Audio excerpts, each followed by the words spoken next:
Gimana pandangan Islam mengenai bencana yang terjadi di Indonesia akhir-akhir ini? Ada yang mengaitkan dengan kemusyrikan. Kita di Indonesia ini tinggal dalam sebuah kapal.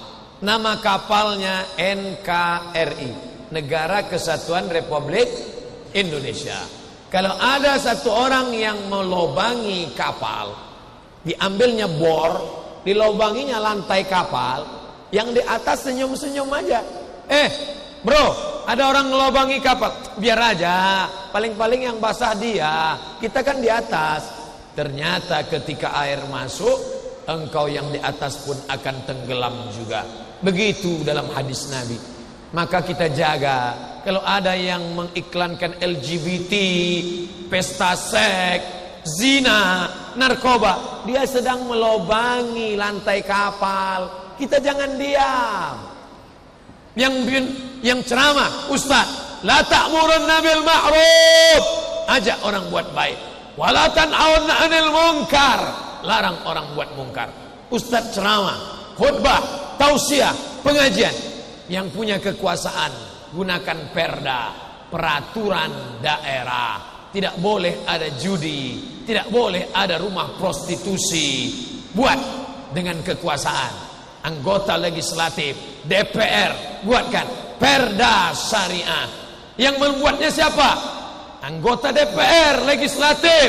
Yang memilihnya siapa? Kita. Setelah ada payung hukumnya, barulah bapak-bapak dari TNI, dari Polri bisa menerapkannya. Ada namanya payung hukum.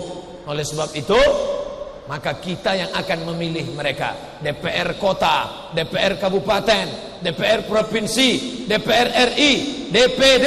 Nanti wujudkan Pilpres dan Pileg damai se-Indonesia. Allahu Akbar. Cinta NKRI, cinta santri, cinta Islam, wujudkan rahmatan lil alamin. Kita pilih wakil-wakil rakyat, pemimpin-pemimpin yang bisa melindungi kapal besar supaya tidak hancur. Karena kalau sudah hancur berperang, menang jadi arang, kalah jadi abu. Tidak ada yang untung.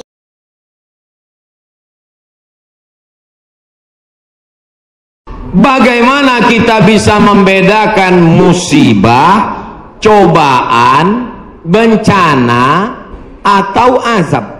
Seperti ujian dosen. Pertanyaan dari Bapak Ridwan Ahmad Faizin Emrian Abidin, Bandung. Ternyata ini pertanyaan kolektif. Misalnya saya demam. Dari mana saya bisa membedakan demam saya itu menghapus dosa, atau demam laknat, atau demam ujian iman, atau demam itu dari mana saya bisa tahu? Oh, kalau demamnya cuman 36 derajat Celcius itu menghapus dosa. Kalau 40 derajat itu laknat. Kalau 100 derajat kebakaran. Di mana kita bisa tahu? Tidak ada yang bisa membedakannya kecuali introspeksi diri. Satu, la yusibul mu'min min nasabin wala wasabin wala saqamin wala syaukin yastakuha. Kalau ada orang yang kena susah hati, gundah gulana, sakit, duri menusuk tapak kaki, keluar dari rumah lupa pakai sendal, melangkah, duri menusuk tapak kaki, illa kafarallahu anhu biha sayyi'atuh, maka dengan itu sebenarnya Allah ingin membersihkannya dari dosa. Makanya kita selalu husnuzan. Ana dalam hadis kursi, apa kata Allah? Ana inda husni zanni abdi bi. Aku menurut prasangka hambaku kepadaku. Maka kalau kita kena penyakit, yang pertama husnuzan pada Allah, bahwa sebenarnya Allah ingin membersihkan kita dari dosa. Yang kedua, saya nggak ada dosa Pak Ustaz. Apa dosa saya? Saya nggak pernah minum khamar, saya nggak pernah sabu-sabu, saya nggak pernah berzina, saya nggak pernah pakai narkoba. Dosamu adalah ketika kau merasa bahwa kau tidak berdosa. Itulah dosa. Dosamu adalah ketika engkau sehat tapi tak kau pakai mensyukuri nikmat Allah. Itulah dosa. Maka Kalau siapa yang berkata, saya tidak pernah silap, saya tidak pernah salah, saat itu dia sedang silap dan salah. Al-insan mahallul khata' wan nisyan. Manusia tempatnya silap, lupa dan salah. Yang kedua, ketika kita sakit, sebenarnya Allah ingin mengangkat derajat kita, karena sebetulnya amal kita tidak cukup. Kita sudah ditempatkan di tempat surga Jannatul Firdaus, tapi ketika malaikat ditanya, sudah cukupkah amalnya? Belum. Beri dia ujian supaya amalnya mencukupkan dia dengan amal sabar.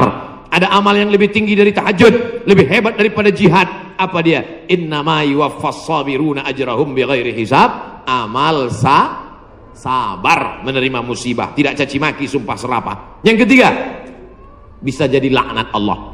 La ta'murunna bil ma'ruf. Mestinya kau tolong saudaramu yang ada di Uighur, mestinya kau bantu saudaramu yang sedang teraniaya di India, tapi mulutmu diam, kau tak mau menolong. Ketika musibah dikirimkan Allah dalam bentuk bencana, ternyata yang kena bukan yang jahat-jahat saja, yang baik-baik pun ikut juga kena. Maka tidak ada cara lain kecuali mohon ampun, minta ampun, taubat nasuha kepada Allah Subhanahu wa ta'ala. Oleh sebab itu maka yang bisa membedakannya hanya Allah, dan kita hanya berhusnuzon kepada Allah Subhanahu wa ta'ala. Bagaimana cara membentengi bencana yang semakin banyak akhir-akhir ini? Itulah yang sudah kuceramahkan tadi.